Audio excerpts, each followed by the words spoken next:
Escrito de Frank D. Cotter, La Gran Hambruna en la China de Mao. Historia de la catástrofe más devastadora de China, 1958 a 1962. Quinta parte. Los más vulnerables.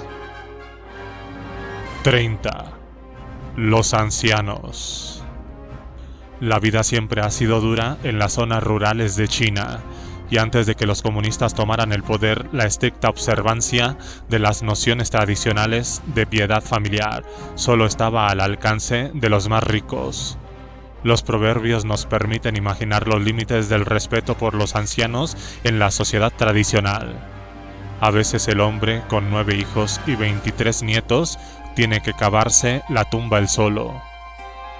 Aunque los hijos le garantizaran el sustento, el anciano dependía sobre todo de su propio trabajo para llevar una vida digna, aunque frugal.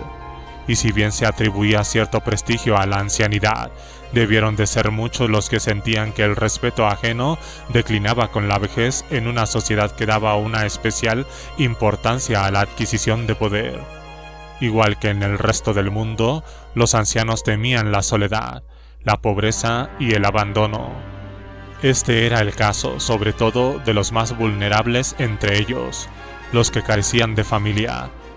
Pero antes de 1949 podían contar con que, en la mayoría de los casos, se les trataría con cierto cuidado y dignidad.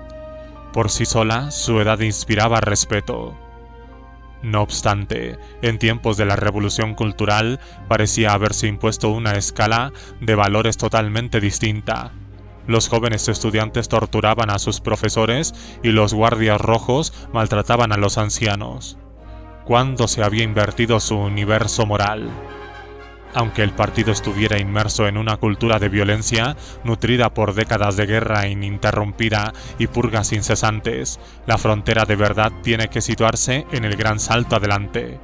Según las quejas de los aldeanos de Mancheng, las comunas del pueblo habían dejado a los niños sin madres, a las mujeres sin maridos y a los ancianos sin familia. Estos 3 vínculos quedaron destruidos porque el Estado sustituyó a la familia. Como si esto no hubiera sido suficiente, después de la colectivización llegaron los sufrimientos de la hambruna. Cuando el hambre se adueñó de un paisaje social ya muy atribulado, la cohesión familiar se debilitó todavía más. El hambre tensó hasta el límite todos los vínculos entre las personas. Las perspectivas de los ancianos sin hijos eran especialmente tristes. Era tradicional que muchos de ellos entraran en monasterios de hombres o de mujeres, mientras que otros establecían lazos de parentescos ficticios con hijos adoptados. La colectivización se llevó por delante estas antiquísimas costumbres. En verano de 1958 se instituyeron hogares para los ancianos sin hijos en los pueblos de la China rural. En el momento álgido del gran salto adelante se habían establecido más de 100.000. Los malos tratos eran habituales. Muchos de los ancianos sufrían palizas, a otros les robaban unas posesiones que a menudo eran escasas y los había que sufrían una dieta pensada para matarlos de hambre. En Zhongzhou, en las afueras de Beijing, el encargado de una de estas residencias sustraía sistemáticamente la comida y la ropa asignada a los ancianos y condenaba a sus huéspedes a pasar el invierno sin calefacción ni chaquetas acolchadas de algodón. La mayoría moría con las heladas y en algunos casos se tardaban hasta una semana en enterrar los cadáveres. Más al sur, en el distrito de Qionghai, Guangdong, un pueblo entero tuvo que ponerse a trabajar en ausencia de todos sus hombres capaces, porque habían tenido que alistarse para un proyecto de irrigación en un sitio alejado. Los ancianos trabajaban como esclavos día y noche. Tenemos noticias de un hombre de 70 años que trabajó durante 10 días sin dormir.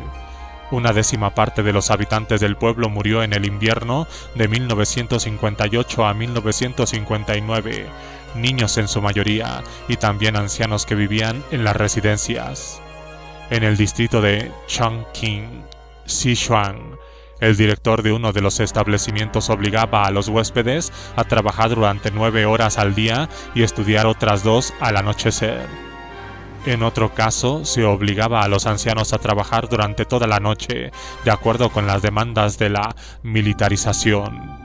Los encargados ataban y pegaban palizas a los que no trabajaban lo suficiente o los dejaban sin comer. En Hunan también se les ataba y se les pegaba. En Chengdu, los huéspedes de uno de estos hogares tuvieron que dormir sobre barro en el invierno.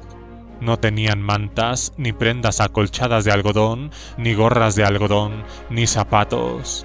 En Henyang, Hunan, los medicamentos, los huevos y la carne reservados para los ancianos acababan en manos de los cuadros que administraban el hogar. Como dijo sucintamente el cocinero, ¿de qué nos sirve alimentarlos? Si alimentamos a los cerdos, al menos ellos nos darán carne.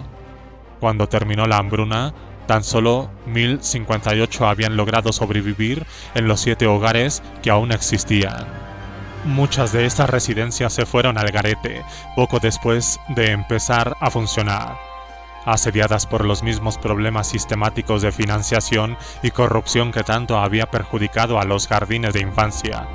Durante el invierno de 1958 a 1959, los ancianos sin hijos que habían quedado al cuidado de las entidades colectivas tuvieron que luchar por sobrevivir, pero la vida fuera del hogar de acogida no era mejor.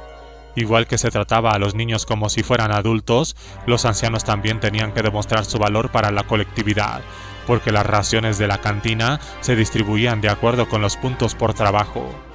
El hambre no era tan solo un problema de recursos, sino también de distribución. Al enfrentarse a carencias tanto de trabajo como de alimento, a menudo los cuadros locales resolvían intercambiar el uno por el otro, y en la práctica crearon un régimen en el que las personas que no podían trabajar a plena capacidad morían de hambre lentamente. Los ancianos, en definitiva, eran prescindibles. Igual que se castigaba cruelmente a los niños por faltas menores, los ancianos se veían sometidos a un régimen brutal de disciplina y sanciones, en el que a menudo colaboraban la familia.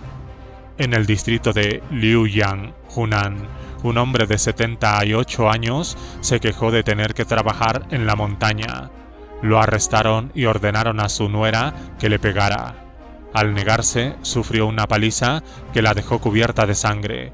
Luego le ordenaron que escupiera sobre el anciano, a quien también habían destrozado a golpes.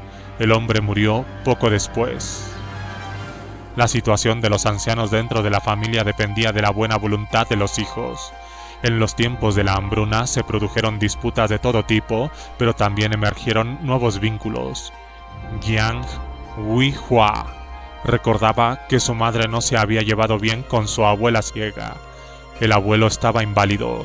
Ambos dependían de los demás, no solo para comer, sino también para vestirse y utilizar el lavabo. Yang Weihua los ayudaba, porque la madre perdía la paciencia a menudo y quería reducirles las raciones de comida. Pero no pudo hacer gran cosa, y al cabo de un tiempo los abuelos murieron por haber comido tierra. Los enterraron sin ataúd, los cubrieron de paja y los metieron en una fosa no muy profunda. Llegó el momento en el que todo el mundo se marchó de los pueblos y las aldeas en una búsqueda desesperada de alimento. Solo se quedaron los ancianos y los tullidos. En muchos casos ni siquiera podían andar. En Danyang, Hubei, lo que había sido un pueblo animado y ruidoso quedó reducido a 7 personas.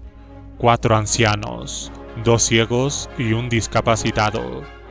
Se comían las hojas de los árboles.